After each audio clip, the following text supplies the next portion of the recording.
What if I told you that if I connect a 10 kVA inverter to this 5 kWh lithium iron phosphate battery, it is going to run it down in less than 2 days without connecting any load to it? Yes, you heard me. It's going to take 2 days to run this battery down from full to zero without connecting any load to it. Size does matter concerning inverters, and people are not talking about it either because they don't know or they just feel like it's not important. A lot of people have lost their batteries because of oversizing their inverter. So you want to stick around to find out how that works. We are going to be looking at a 5 kWh lithium iron phosphate system. We are going to be talking about the best inverter to go with it, the best controller to go with it, and of course how many solar panels we are going to be needing to charge the 5 kWh lithium iron phosphate battery. Some of the things you are going to hear me challenge what you knew before, or they will just be like, wow, I didn't know that before. So stick around and you're going to find out a lot about this 5 kWh lithium phosphate system.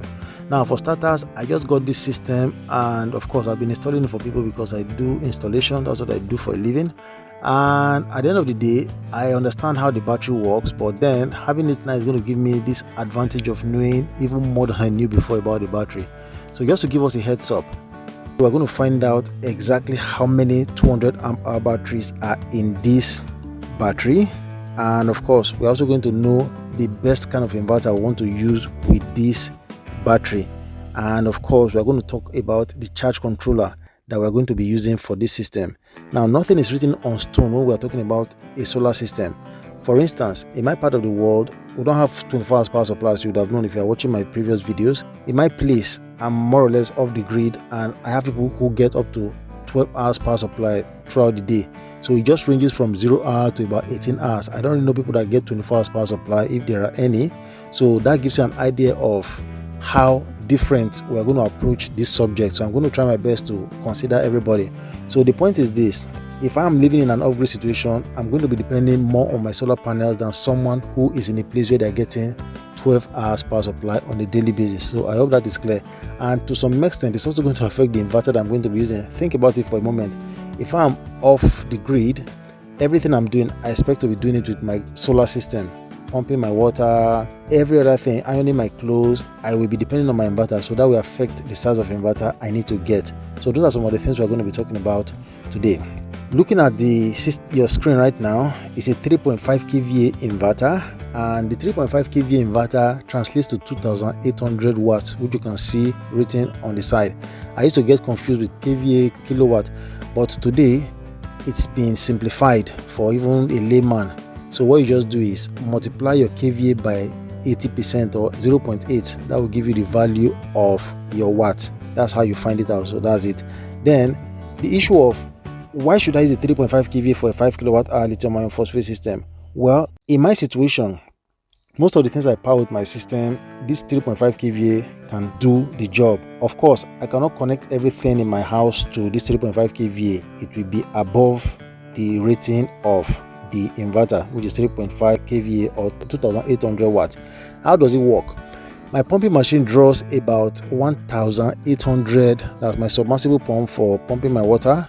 It draws about 1800 watts from my inverter. So my present iron draws about 1200 to 1400 watts. So if I join the two load together with this inverter, I'll be reaching the maximum limit of this inverter. So that means I have to be smart if I'm going to be using this inverter to do everything at home. That means when I'm ironing my clothes, I cannot be pumping my water at the same time.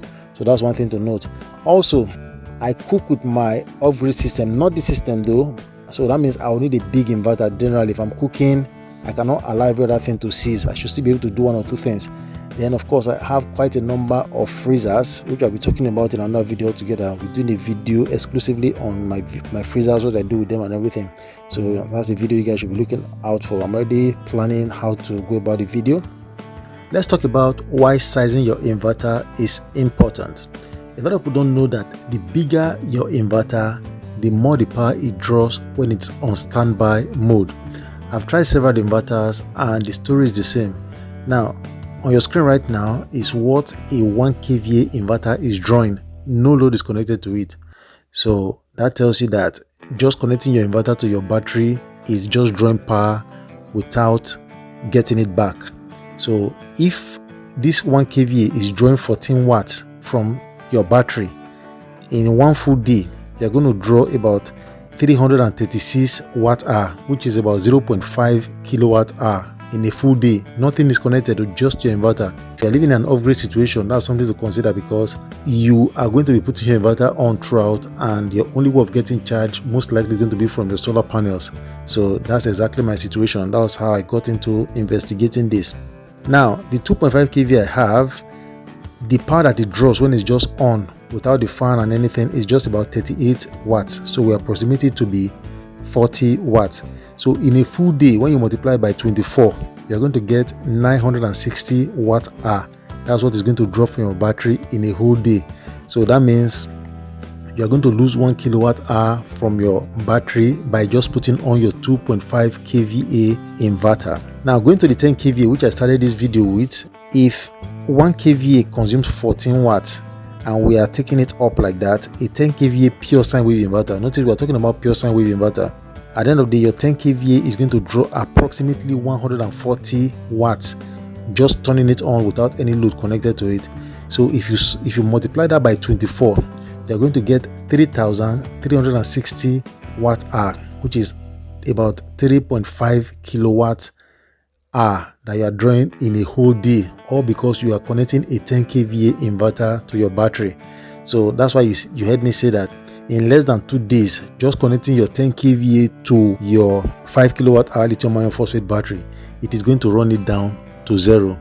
The question we're now going to ask is, does it make any sense to connect a 10 kVA if only the 10 kVA can run your battery down in less than 2 days? No, it doesn't make any sense, unless of course you are getting a lot of power, maybe from your solar, or I don't know how you're going to be getting it, but altogether it doesn't make any sense. So my recommendation would be that 3.5 kVA should be the maximum that you use for your 5 kilowatt hour lithium ion phosphate battery. As a matter of fact, the smaller your inverter, when you are sizing your inverter versus your battery setup, the smaller your inverter, the better for your system, because that way you are guaranteed that your inverter will not drain your batteries quicker than normal. And I've had experience where people lost their batteries because of this oversizing. They know that grid power is not good, they don't have enough solar panels to put charge in their batteries, and they have a big kVA inverter. So what happens is that as long as the inverter is on, the batteries just keep draining, and before you know anything, before nightfall or maybe just before they go and sleep, the batteries have run down again. The next day the same thing, the next day the same thing, and before you know anything, the batteries are dead. Before you think of buying your inverter, make sure you go for the smallest sized inverter possible. That's the general rule of thumb. But if you know you have a lot of solar panels, a lot of backup systems, then you can choose any size you want to, but just be careful and know that the size of the inverter that you get matters a lot. So I hope this video is helpful. I'm going to do a comprehensive video concerning this particular kVA, how it consumes. So I don't have all the inverters with me. I only have 1 kVA at my disposal, 2.5 kVA. I think I have a 2 kVA inverter. Then I also have another 2.5 kVA, but that one is not with me right now. So when I start getting bigger inverters and everything, if I can lay my hand on it, maybe a friend or something, I'm going to check exactly how much it's consuming. Very important you know that. A lot of people don't know about it, so it's something I'm letting people know. A lot of my clients, they say, I want to upgrade. They are not increasing the size of their battery, and there's really no need for them to have a 3.5 kVA because it's the same load that they want to use that they're already using with their 1.5 kVA. They say they want to go for something bigger. So if you are watching this video, if you are not increasing your battery capacity is what you are increasing first. If you are not increasing your battery capacity, it makes absolutely no sense, unless maybe you have an opportunity buy. Just buy it and keep it in one corner until you upgrade your batteries. It doesn't make any sense to buy an inverter. So I hope that is clear. One interesting thing about these inverters is that you can connect them in parallel up to 6 units. So this particular one, if I connect it as 6 units now, we are going to come up with a 21 kVA system. It is quite interesting because if you have a 3.5 kVA, when you are upgrading, what we usually do is just to go and get a new inverter that is bigger, maybe a 5 kVA, 10 kVA, whatever kVA it is. But with this kind of inverter right now, all you need to do is to get another one. So if you add another one to this one now, you're going to get 7 kVA. That's how it works. And the same thing happens with the battery. So, but when we talk about the battery, we'll talk more about it. I don't want my videos to be too long, so I'm going to be doing the next one concerning the battery itself. What can the battery power, everything about the battery, I'm going to cover it in the next video. So see you on the next one.